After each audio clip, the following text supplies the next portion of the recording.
It's 2025, and yet much of the Western world still clings to a perception of Asia that hasn't been accurate for decades.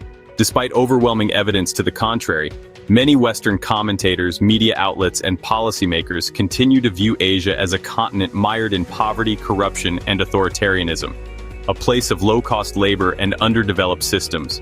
But this narrative is not only obsolete, it is dangerously misleading. In the past few decades, and especially in the last 15 years, Asia has undergone a quiet revolution.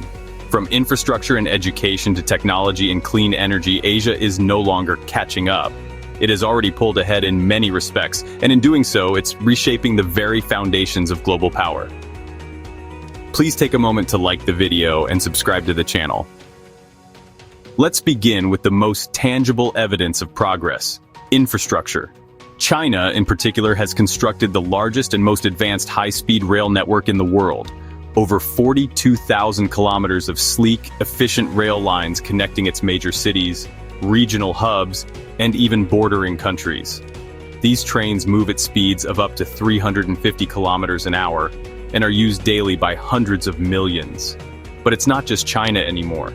In 2023, Indonesia launched Southeast Asia's first bullet train, the Whoosh, connecting Jakarta to Bandung in under 40 minutes. Built in cooperation with China, it represents Indonesia's broader ambition to modernize its transportation systems. Meanwhile, in the United States, which once pioneered modern rail travel, the long-promised California high-speed rail project remains years behind schedule and tens of billions over budget. In Europe, similar delays plague cross-border connectivity projects. While Western democracies debate and delay, Asia builds, launches, and scales. Beyond transportation, the transformation of Asia's urban landscapes is impossible to ignore. Shenzhen, once a fishing village, is now a megacity of over 17 million people, a gleaming technological powerhouse with more skyscrapers than New York City.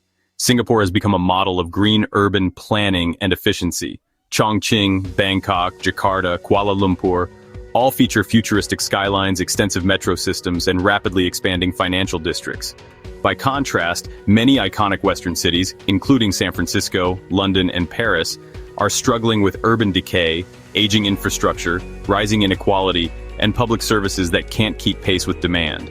In San Francisco, for instance, it's become routine to see luxury tech headquarters sitting just blocks away from open-air drug scenes and encampments of unhoused individuals. This juxtaposition captures the essence of the divide. Asia's cities are future-oriented. Western cities increasingly feel frozen in decline. And while these cities impress visually, Asia's ambitions go far beyond aesthetics. Countries like Malaysia, Indonesia, and Vietnam are actively developing next-generation smart cities. Urban spaces built from the ground up with integrated AI systems, IoT infrastructure, renewable energy, and digital public services. Malaysia's Forest City, for example, is envisioned as a futuristic eco-metropolis. Indonesia's $32 billion Nusantara project is not just a capital relocation, it's a statement about where the future lies, eastward, in sustainable and technologically advanced governance hubs. Vietnam's Thu Thiem Financial Center is quickly shaping into a Southeast Asian Wall Street. These are not mere concepts. Construction is actively underway, backed by foreign investment and national commitment. Compare that to the US, where even simple infrastructure repairs, like replacing a bridge or upgrading a subway line, can become political flashpoints that drag on for years. Asia isn't just innovating faster, it's executing better.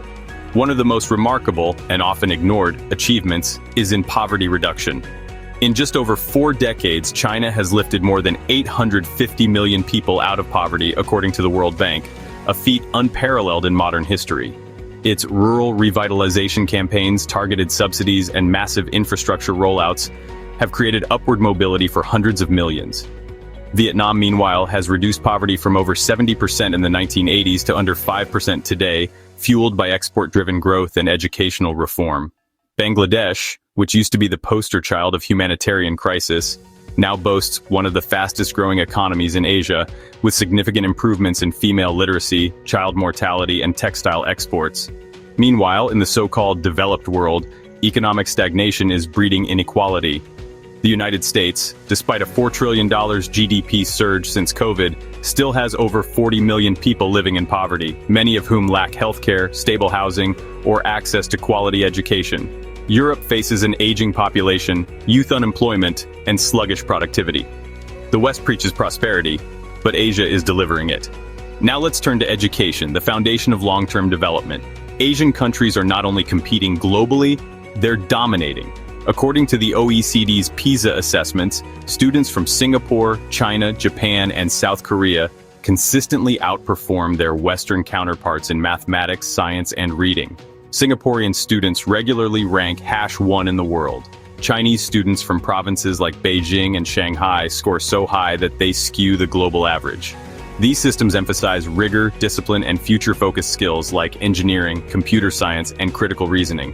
In the West, meanwhile, education systems are struggling with low teacher pay, crumbling schools, growing dropout rates, and increasing political interference in curricula. The result? Fewer engineers, fewer innovators, and fewer qualified professionals. In contrast, Asia is producing not just graduates, but world-class talent ready to lead in AI, biotech, green tech, and more. In technology and innovation, the narrative has flipped completely. Gone are the days when Asia was dismissed as a region of imitators. Today, it is leading in multiple cutting-edge sectors. Huawei remains a global leader in 5G despite aggressive Western sanctions. DJI holds over 70% of the global drone market. BYD, a Chinese electric vehicle manufacturer, has overtaken Tesla in EV production, backed by advanced battery tech and massive domestic demand. Taiwan's TSMC and South Korea's Samsung dominate the semiconductor supply chain, an industry so crucial that the West is scrambling to catch up with billions in subsidies and new factories. Even India's tech sector, led by giants like Infosys and TCS, is expanding its influence across cloud computing, software services, and AI integration. Meanwhile, Western tech giants are facing antitrust lawsuits, massive layoffs, and declining trust from users. And Asia isn't just leading in factories and research labs, it's asserting itself in finance and currency too. The Chinese yuan has become increasingly accepted in global trade settlements, especially with countries in the global south, Russia, and the Middle East. Singapore's dollar is now viewed as one of the world's most stable currencies. Even the Vietnamese dong has shown resilience amid global market shocks. While the US continues to print money and raise its debt ceiling, leading to long-term inflationary pressures, several Asian economies have maintained fiscal discipline. The world is watching, and slowly transitioning, away from the assumption that the US dollar is the only viable global reserve. In energy and climate, Asia is also at the forefront. While Western countries make speeches at climate summits, China produces over 80% of global solar panels, dominates wind turbine manufacturing, and leads in electric battery exports. India and Vietnam are scaling up massive solar energy projects, and Thailand is investing in green hydrogen. Asia is not merely responding to climate change, it's building the future energy systems the rest of the world will rely on. In contrast, Europe is struggling with energy dependence and high costs, while the US remains politically divided on basic environmental policy. For all the West's climate rhetoric, it's Asia that's laying the physical groundwork for a greener planet. Another often overlooked aspect is governance and execution capacity. In Vietnam, between 2020 and 2023, the government approved and launched 8 new expressways. In China, urban rail networks are completed in 3 to 5 years, not decades. When decisions are made, they're implemented. In contrast, Los Angeles took over 16 years to build just 1 new metro line. In the United Kingdom, London's Crossrail project took over 20 years and faced delay after delay. This isn't about political systems, it's about competence and commitment. Asia's leadership is increasingly defined by an ability to act, not just talk. The youth divide is particularly telling. Across Asia, younger generations are hyper-focused on STEM education, entrepreneurship, financial independence, and national pride. You see it in tech startups across Shenzhen, biotech labs in Seoul, fintech platforms in Jakarta, and AI incubators in Bangalore. There's ambition, drive, and hunger. In contrast, many young people in the West are saddled with crushing debt, insecure gig work, housing that's out of reach, and a growing sense of institutional distrust. While Asian youth are moving upward, many of their Western counterparts are simply trying to stay afloat. Finally, we must acknowledge Asia's rise in cultural soft power. The global success of K-pop, K-dramas, Japanese anime, Chinese cinema, Thai tourism, and Asian cuisine is no longer niche. It's mainstream. Platforms like Netflix, Spotify, and TikTok are dominated by Asian content. Beauty trends from Seoul, food trends from Bangkok, and fashion trends from Tokyo are shaping global consumer culture. The West, once the uncontested cultural exporter, now looks eastward for creativity and inspiration. Soft power, too, is being redefined. And yet, in the face of all this, Western nations continue to lecture Asia on governance, democracy, and development, often with little self-reflection. This behavior is not just ironic, it's a strategic blunder.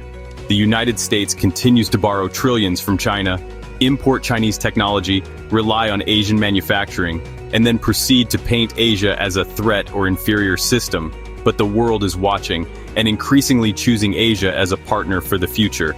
To be clear, Asia is not perfect. Challenges remain, from political transparency to demographic shifts in countries like Japan and South Korea. But the momentum, the ambition, and the competence are undeniable. Asia is no longer a rising power, it is a reigning power. The sooner the West accepts this, not with fear but with realism, the better it can adapt to the new global landscape. But if it continues to cling to illusions of superiority, it may find itself not just behind, but forgotten. If you enjoyed this video, please drop a like and subscribe to the channel for more content.